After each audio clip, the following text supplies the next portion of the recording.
चलिए आज की इस वीडियो में हम लोग जानते हैं बेंजीन के सारे ग्रुप को। बेंजीन जो है ना उसको 3 ग्रुप में बांटा गया है, ऑर्थो, मेटा और पारा।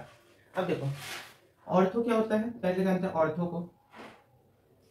जब भी कोई भी फंक्शनल ग्रुप हो, कोई भी अल्काइल ग्रुप हो, वो अगर कार्बन के फर्स्ट या सेकेंड ग्रुप पे है,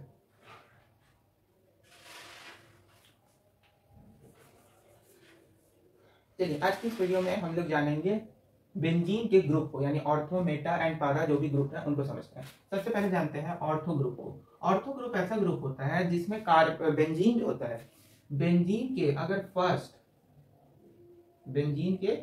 फर्स्ट और सेकंड कार्बन पे अगर कोई भी ग्रुप इन्वॉल्व होता है, यानी अल्काइल ग्रुप या कोई भी अल्कोहल फंक्शनल ग्रुप अटैच्ड होता है या हेलाइड ग्रुप कोई अटैच्ड होता है अगर कार्बन के बेंजीन के फर्स्ट और सेकंड कार्बन पर, तो उसको हम लोग ऑर्थो से रिप्रेजेंट करते हैं। जैसे एग्जांपल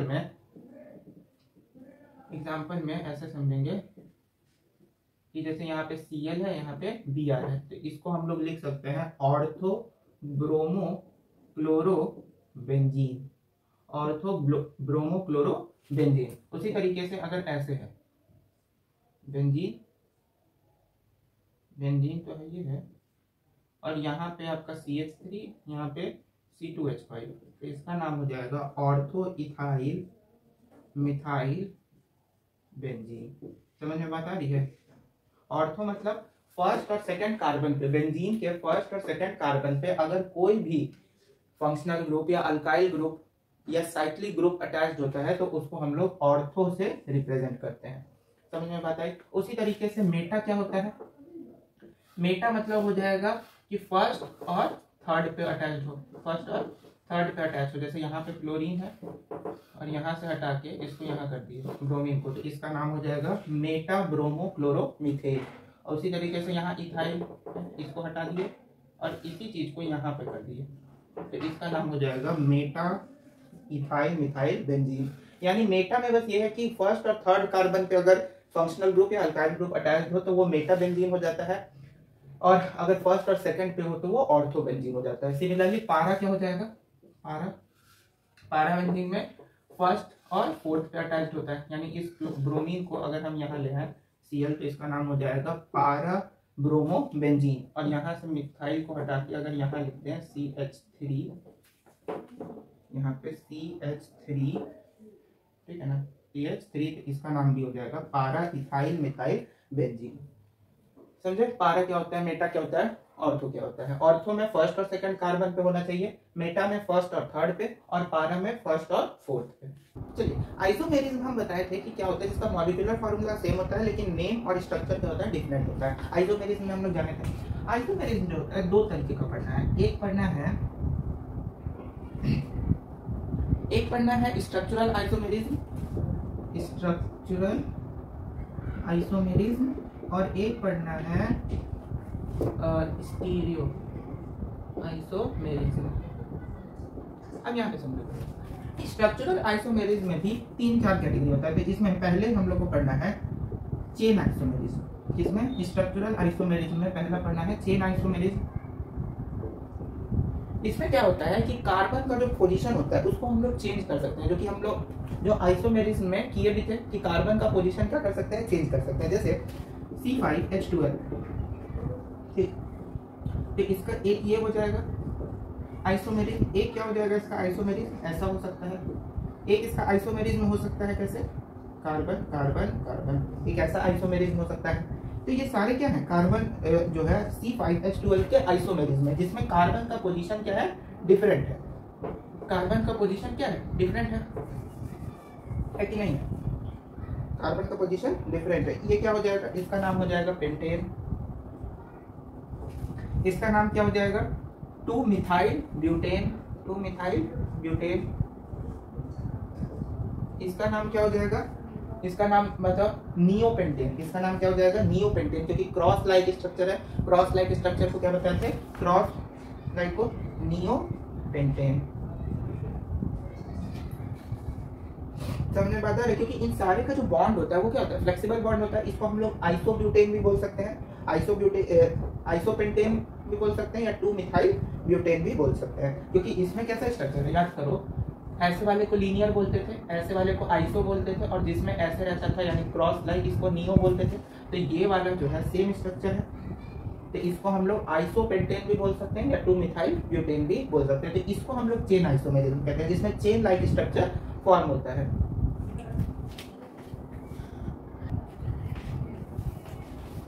अब सेकंड देखते हैं हम लोग, दूसरा होता है पोजिशनल आइसोमेरिज्म। दूसरा क्या होता है?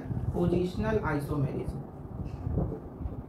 इसी का होता है स्ट्रक्चरल आइसोमेरिज्म में ही दूसरा नाम है पोजिशनल आइसोमेरिज्म। इसमें क्या होता है कि जितने भी डबल बॉन्ड होते हैं, ट्रिपल बॉन्ड होते हैं या फंक्शनल ग्रुप होता है, उनके पोजीशन डिफरेंट होते हैं, उनका जो पोजीशन होता है वो क्या होता है? डिफरेंट होता है। जैसे C4H8, ठीक है, या C6H10। अब इसमें C4H8 का अगर हम बनाएं तो ये एक होगा, दूसरा क्या होगा? ये। तो इसमें देखो तो डबल बॉन्ड जो है उसका पोजीशन क्या है? डिफरेंट है। अगर C6H10 का बनाए तो 1 2 3 4 5 6, यहाँ पे ट्रिपल बॉन्ड, फिर एक और बनाएंगे, तो यहाँ पे ट्रिपल बॉन्ड, फिर एक बार और बनाएंगे, यहाँ पे ट्रिपल बॉन्ड। समझ में बता रही है? तो इसमें देखो ट्रिपल बॉन्ड का पोजीशन क्या है? डिफरेंट है। यहाँ पे डबल बॉन्ड का पोजीशन क्या है? डिफरेंट है। तो इन सबको क्या बोलेंगे? Positional isomerism. या अगर एक फंक्शनल ग्रुप वाला भी लेके देखते हैं, C5H11OH, C5H11, इन सब का नाम कैसे करेंगे? तो ये हम जान रहे हैं ब्यूटीन होगा, ये क्या होगा? ब्यूट 2 होगा, ये क्या होगा? हेक्साइन होगा, ये हेक्स 2 होगा, ये हेक्स 3 होगा। अब जैसे ये है, तो इसमें कार्बन कितना है? 5, तो 1 2 3 4 5 कार्बन हो गया। अब हाइड्रोजन कितना है? 11, तो यहाँ पे एक अल्कोहल ग्रुप जोड़ेंगे, तो ये मेरा क्या हो जाएगा? पेंटेनॉल। ये मेरा क्या हो जाएगा? पेंटेनॉल। अगर इस अल्कोहल को हटा के हम इसको कहाँ जोड़ देते हैं? यहाँ पे जोड़ देते हैं, तो ये मेरा क्या हो जाएगा? क्या हो जाएगा? पेंट 2OL, पेंटेन 2OL, क्योंकि 1 2 3 4 5 लोएस्ट पोजीशन चाहिए, तो पेंटेन 2OL। या अगर यहाँ से हटा के इसको जो है हम लोग यहाँ कर दें फंक्शनल ग्रुप को, तो पेंटेन 3OL, पेंटेन 3OL। समझ में बता रही है? तो जिसमें डबल बॉन्ड, ट्रिपल बॉन्ड और फंक्शनल ग्रुप तीनों का पोजीशन डिफरेंट होगा, वो क्या हो जाएंगे? Positional isomerism. अब देखते हैं इसका क्वेश्चन कैसे आता है। जैसे C4H9O C2H5। अब इसमें सबसे पहले लिखना है कि टोटल कार्बन काउंट करो, 4 2 6, C6H कितना? 9 5, तो 9 5 कितना हो जाएगा? 14, तो C6H14 और O, ये हो गया। अब C6H14O इतना लिखे। अब इसको हम लोग, ये मेरा फॉर्मूला बन गया, ये क्या बन गया? Molecular formula. अब इससे हम लोग कितना डिफरेंट टाइप का स्ट्रक्चर बना सकते हैं, तो वो हम लोग देखेंगे। तो एक स्ट्रक्चर तो हमको दिख रहा है, एक स्ट्रक्चर हमको दिख रहा है CH3O C5H11, एक स्ट्रक्चर तो ये हमको दिख रहा है। दूसरा स्ट्रक्चर, इसका नाम देंगे दूसरा स्ट्रक्चर, अगर देखें तो एक और दिखा C3H7O C3H7। तो अब इस सब में अगर काम करो तो देखो कार्बन यहाँ कितना है? 1, यहाँ कितना है? 6 5, तो 5 1 6 और 11 और 3 हाइड्रोजन कितना है? 11 और 3 14, तो सेम नंबर आएगा। ऑक्सीजन 1 है। अब इसमें भी देखो 3 3 6 है, हाइड्रोजन देखो 7 और 7 कितना? 14। समझ में बता रही है? तो ये हो गया तीसरा अगर हम लोग देखें तो और क्या हो जाएगा?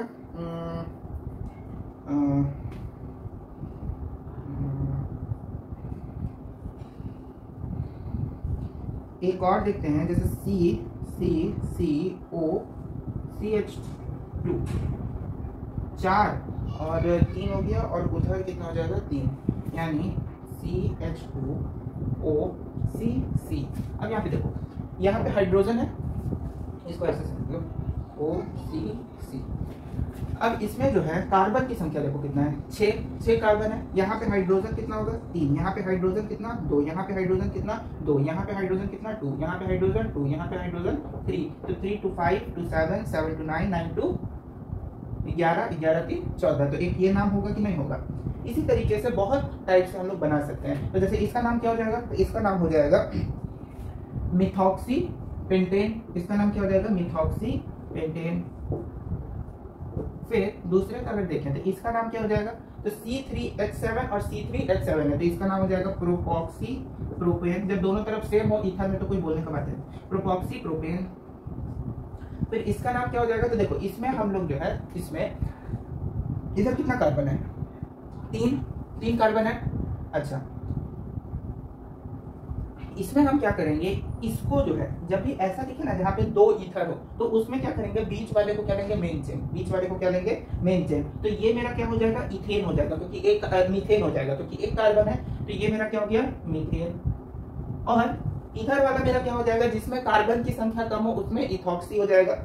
तो कार्बन की संख्या इधर वाले में कम है, तो ये पूरा मेरा क्या हो जाएगा, इथॉक्सी, इथॉक्सी होगा। और ये तीन मेरा क्या हो जाएगा, प्रोपॉक्सी, ये मेरा क्या हो जाएगा, प्रोपॉक्सी, होगा कि नहीं होगा। तो इसका नाम क्या हो जाएगा, अब अल्फाबेटिकली लिखेंगे तो इथॉक्सी प्रोपॉक्सी मीथेन, इसका नाम हो जाएगा इथॉक्सी प्रोपॉक्सी मीथेन। जब भी दो ईथर जो है अगल बगल दिख जाए तो बीच वाले को क्या ले लेंगे, मेन चेन, इथॉक्सी प्रोपॉक्सी मीथेन। अब उसका दो और देखते हैं, जैसे C2 इसी का देखते हैं, C2H5O OCH3 और OCH3। अब इसमें देखो, अब इसमें इसको ले लेंगे मेन, इसको क्या ले लेंगे, मेन। अब इसमें इतना मेरा क्या हो जाएगा, इथॉक्सी, इथॉक्सी हो जाएगा कि नहीं हो जाएगा। और एक ही पोजीशन पे क्या है, तीन बार क्या है, मिथॉक्सी, तो इथॉक्सी ट्राई मिथॉक्सी मीथेन, समझ में आता है ये कैसे बना रहे हैं। तो तीसरा ये चौथा हो गया ना, इथॉक्सी ट्राई मिथॉक्सी, क्योंकि तीन है, एक दो तीन, तो ट्राई मिथॉक्सी मीथेन। उसी तरीके से एक और बनाते हैं, मैक्सिमम 4 से 5 बनाना है, उससे ज्यादा नहीं। 1 2 3, 3 कार्बन लिए। उसके बाद OCH3 और OCH3। अब इसका अगर हम लोग देखें, तो देखो इसमें मेन किसको ले लेंगे, इस वाले को, जिसमें कार्बन बस बचा रहे ना उसको क्या ले लेंगे, मेन चेन। तो इसमें देखेंगे 1 2 3, तो 1 पे है, 2 पे है, 2 पे 2 बार मिथॉक्सी है और 1 पे एक बार मिथॉक्सी, यानी ट्राई मिथॉक्सी है। तो इसका नाम क्या हो जाएगा, 1 2 2 ट्राई मिथॉक्सी, क्योंकि 2 पे 2 बार है, 2 पे 2 बार है तो 2 को 2 टाइम्स लिखेंगे, ट्राई मिथॉक्सी प्रोपेन, क्या लिख देंगे, प्रोपेन। 1 2 2 try methoxy propane. चलिए दूसरा वाला देखते हैं, दूसरे वाले में क्या है, केटोन है। तो टोटल यहाँ पे कार्बन देखेंगे तो 4 3 7 और 1 8, तो C8H16O, C8H16O। अब टोटल नंबर ऑफ कार्बन कितना है, 8 है, तो 1 2 3 4 5 6 7 और ये 8, एक ये बन जाएगा मेरा। पहले पे केटोन लगा देते हैं, ठीक है, पहले पे दूसरे पे केटोन लगाए, फिर पहला ये दूसरा अगर बनाए तो उसमें देगा 1 2 3, एक ये हो जाएगा मेरा। तीसरा अगर बनाए तो 1 2 3 4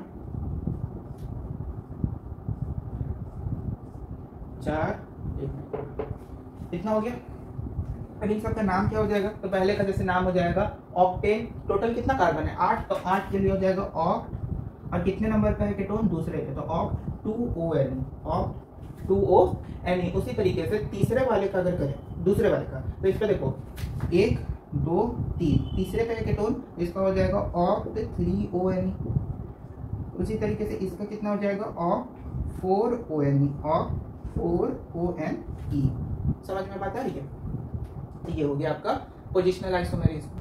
अब फंक्शनल ग्रुप आइसोमेरिज्म जो होता है ना, केवल ये जो दिख रहा है ना 8 फंक्शनल ग्रुप, इन्हीं 8 फंक्शनल ग्रुप के जो रिलेशन है, यानी जिसके साथ जो फंक्शनल ग्रुप है, यानी एल्डिहाइड और केटोन, इन ये दोनों का जो आइसोमेरिज्म है वो आपस में रिसेंबल करेगा। साइनाइड और आइसोसाइनाइड का करेगा, कार्बोक्सिलिक एसिड और ईस्टर का करेगा, और अल्कोहल और ईथर का करेगा। आप कैसे देखो, सबसे पहले एल्डिहाइड और केटोन को देखते हैं। तो जैसे अगर हम एग्जाम्पल में लेते हैं C2H5 CHO, और एक ले लेते हैं CH3 CH3 C double bond O CH3। अब यहाँ पे इसमें कार्बन देखेंगे कितना, कार्बन कितना 2 1 3, C3H कितना है 6 और O, इसमें कार्बन 3 हाइड्रोजन 6 और ऑक्सीजन। क्या दोनों का जो फॉर्मूला है वो आपस में रिजेंबल कर रहा है कि नहीं कर रहा है, दोनों का फॉर्मूला आपस में रिजेंबल कर रहा है। इसको हम लोग क्या बोल सकते हैं, इसको हम लोग बोल सकते हैं प्रोपेनलडिहाइड, इसको हम लोग प्रोपेनलडिहाइड भी बोल सकते हैं, और इसी को हम लोग जो है प्रोपेनोन भी बोल सकते हैं। फंक्शनल ग्रुप आइसोमेरिज्म भी होता यही है कि डिफरेंट फंक्शनल ग्रुप रहेगा। क्या रहेगा, डिफरेंट फंक्शनल ग्रुप रहेगा, लेकिन मॉलिक्यूलर फॉर्मूला, फंक्शनल ग्रुप क्या रहेगा, डिफरेंट रहेगा, लेकिन मॉलिक्यूलर फॉर्मूला सेम होगा विथ डिफरेंट नेम। तो यहाँ पे दिख भी रहा है तीनों चीज फॉलो हो रहा है, डिफरेंट फंक्शनल ग्रुप है, नेम भी डिफरेंट है, लेकिन मॉलिक्यूलर फॉर्मूला दोनों का क्या है, सेम है। तो ये क्या हो जाएगा, फंक्शनल ग्रुप आइसोमेरिज्म। समझ में बात है। उसी तरीके से एक साइनाइड और आइसोसाइनाइड का बोलते हैं, जैसे CH3CN और CH3NC। अब इन दोनों का जो मॉलिक्यूलर फॉर्मूला है, इसमें देखो C2H3N ये हो गया एक, और इसका भी सेम होगा C2H3N। अब इसका नाम क्या होगा, इसका नाम क्या होगा, साइनोमीथेन। इसका नाम क्या हो जाएगा, साइनोमीथेन या मिथाइल साइनाइड, जो बोलना है। कॉमन नेम क्या हो जाएगा, मिथाइल साइनाइड या साइनोमीथेन। इसका क्या नाम हो जाएगा, मिथाइल आइसोसाइनाइड, मिथाइल आइसोसाइनाइड। तो यहाँ पे दिख रहा है कि नहीं दिख रहा है, फिर से देखो फंक्शनल ग्रुप क्या है, डिफरेंट है, एक तरफ साइनाइड है एक तरफ आइसोसाइनाइड है, लेकिन मॉलिक्यूलर फॉर्मूला क्या है, सेम है, लेकिन नाम क्या है, डिफरेंट है। मतलब फंक्शनल ग्रुप और नेम क्या होगा, डिफरेंट होगा, लेकिन मॉलिक्यूलर फॉर्मूला क्या होगा, सेम होगा। तो ये साइनाइड का एक देख लिए, एल्डिहाइड और कीटोन का देख लिए। अब कार्बोक्सिलिक एसिड और अल्कोहल इनका देखते हैं। चलो कार्बोक्सिलिक एसिड और ईस्टर का देखते हैं। तो इसका भी देखें, देख लेते हैं C2H5 COOH, ये एक ले लिए, और एक तरफ ले लेंगे ईस्टर। तो ईस्टर में क्या ले लेंगे, CH3COOCH3। अब देखो इसमें कार्बन कितना है, 3, कार्बन कितना है, 3, हाइड्रोजन कितना हो गया, 6, और ऑक्सीजन कितना हो गया, 2। अब यहाँ पे भी देखो कार्बन कितना है, 3, हाइड्रोजन कितना है, 6, ऑक्सीजन कितना है, 2। तो यहाँ पे भी नाम क्या हो जाएगा, इसका नाम क्या हो जाएगा, इसका नाम हो जाएगा प्रोपेनोइक एसिड। इसका नाम क्या हो जाएगा, प्रोपेनोइक एसिड। और इसका नाम क्या हो जाएगा, प्रोपेनोइड, मिथाइल इथेनोएट। इसका नाम क्या हो जाएगा, मिथाइल इथेनोएट, मिथाइल इथेनोएट। अब यहाँ पे भी देखो फंक्शनल ग्रुप क्या है, डिफरेंट है, लेकिन मॉलिक्यूलर फॉर्मूला सेम है, लेकिन नाम क्या है, डिफरेंट है। तो फंक्शनल ग्रुप और नेम क्या हो, डिफरेंट हो, और मॉलिक्यूलर फॉर्मूला सेम हो, तो क्या होगा, फंक्शनल ग्रुप आइसोमेरिज्म। ठीक उसी तरीके से अल्कोहल और ईथर का भी देखते हैं। अब जैसे C2H5OH एक ये लिए, और एक ले लेते हैं ईथर है ना, तो CH3CO। हाँ ठीक है, एक और लेंगे CH3OCH3। अब C2H5OH CH3OCH3। अब इसमें देखो कार्बन कितना है, 2, हाइड्रोजन कितना है, 6, और ऑक्सीजन 1। इसमें कार्बन कितना है, 2, हाइड्रोजन कितना है, 6, ऑक्सीजन कितना है, 1। अब फिर से सेम चीज हो रहा है कि नहीं हो रहा है, हो रहा है। अब इसका नाम क्या हो जाएगा, इसका नाम हो जाएगा इथाइल अल्कोहल या इथेनॉल। इसका नाम क्या हो जाएगा, इथेनॉल। और इसका नाम क्या हो जाएगा, इसका नाम हो जाएगा डाईमिथाइल ईथर। इसका नाम क्या हो जाएगा, डाईमिथाइल ईथर। तो अगेन देख रहे हैं कि फंक्शनल ग्रुप और नेम क्या है, डिफरेंट है, लेकिन मॉलिक्यूलर फॉर्मूला क्या है, सेम है। तो वो मेरा क्या हो जाएगा, फंक्शनल ग्रुप आइसोमेरिज्म। अब हम लोग जानते हैं मेटामेरिज्म क्या होता है। मेटामेरिज्म भी स्ट्रक्चरल आइसोमेरिज्म ना टोटल, जैसे 2 तरीके का आइसोमेरिज्म अभी बताया, स्ट्रक्चरल और स्टीरियो। तो स्ट्रक्चरल आइसोमेरिज्म में भी 4 टाइप है। एक है चेन आइसोमेरिज्म जो बताया, दूसरा है पोजिशनल आइसोमेरिज्म, तीसरा है फंक्शनल ग्रुप, और चौथा है मेटामेरिज्म। तो मेटामेरिज्म क्या होता है, इसमें फंक्शनल ग्रुप सेम होगा, लेकिन अल्काइल ग्रुप जो है, कार्बन के नंबर ऑफ कार्बन जो होगा वो भी क्या होगा, सेम होगा, लेकिन उसके अगल बगल में जो अल्काइल ग्रुप होंगे वो क्या होंगे, डिफरेंट होंगे। जैसे इसमें देखो फंक्शनल ग्रुप सेम है लेकिन अल्काइल ग्रुप डिफरेंट है, फंक्शनल ग्रुप सेम है लेकिन अल्काइल ग्रुप डिफरेंट है, एक्सेप्ट में ये वाला, ये भी आपका एक मेटावर है, लेकिन यहाँ पे सेम अल्काइल ग्रुप है। तो इसका नाम क्या हो जाएगा, C5। अब देखो C5H H12O, ये हो गया, इसमें भी सेम होगा, 2 3 5 C5H12O। तो इसका नाम, और ये जो मेटामेरिज्म है ये आपका ईथर में हो सकता है, केटोन में हो सकता है, ईस्टर में हो सकता है, और एनहाइड्राइड। यानी जिस फंक्शनल ग्रुप के दोनों तरफ जो है, जिस फंक्शनल ग्रुप के दोनों तरफ जो है अल्काइल ग्रुप जुड़ता हो, उसी में केवल मेटामेरिज्म हो सकता है। तो इसका नाम क्या हो जाएगा, इसका नाम हो जाएगा ब्यूटाइल मिथाइल ईथर, इसका नाम क्या हो जाएगा? Butyl methyl ether. Functional group isomerism में क्या था कि दोनों तरफ डिफरेंट फंक्शनल ग्रुप था, लेकिन मेटामेरिज्म में ये है कि अल्काइल ग्रुप डिफरेंट होगा लेकिन फंक्शनल ग्रुप क्या होगा? सेम होगा। फंक्शनल ग्रुप क्या होगा? सेम होगा। समझ में बता रही है? ब्यूटाइल मिथाइल ईथर, इसका नाम भी क्या हो जाएगा? Ethyl propyl ether. Ethyl propyl ether, इसका नाम क्या हो जाएगा? अब इसका नाम देखते हैं। डाई इथाइल केटोन, इसका नाम क्या हो जाएगा? Diethyl ketone. बार बार हम बोल रहे हैं फंक्शनल ग्रुप सेम होगा, इसका नाम क्या हो जाएगा? Methyl propyl ketone.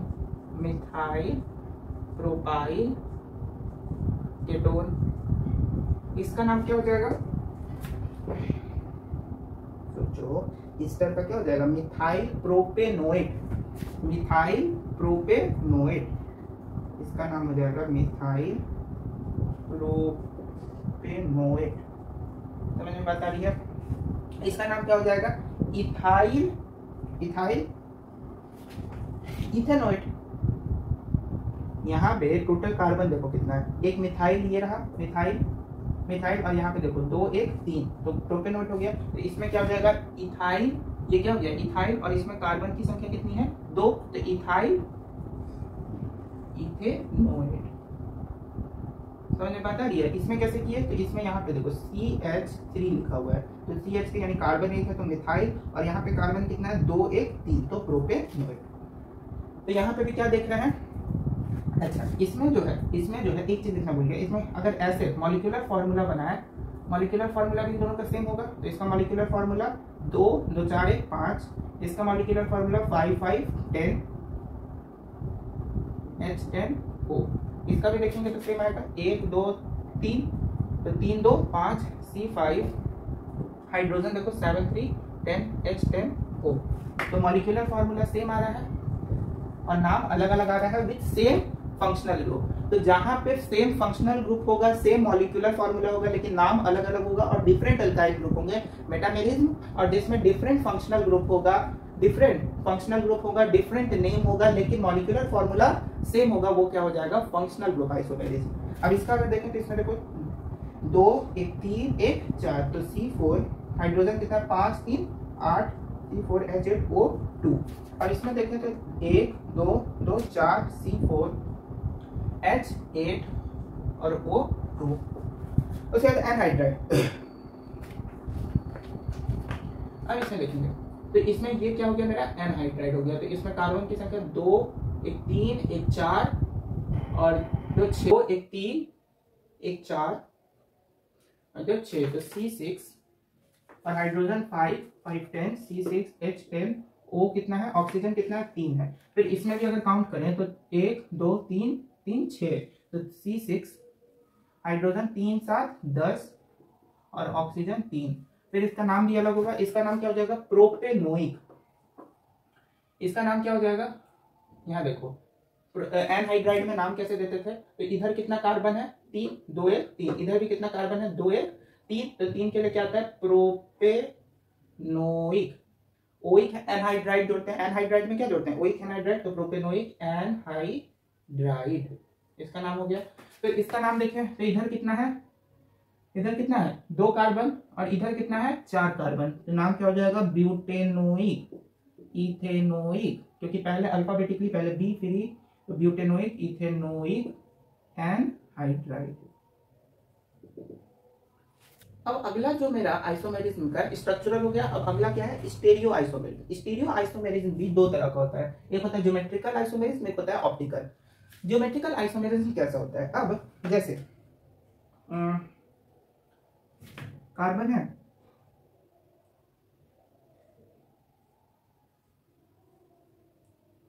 तो ClBr। अच्छा, इसका अगर फॉर्मूला लिखें तो इसका फॉर्मूला क्या आएगा? CCl2Br2, यानी कार्बन 1 है, क्लोरीन 2 है और ब्रोमीन भी 2 है। अच्छा, इसको हम लोग एक और तरीके से भी तो बना सकते हैं, कार्बन 1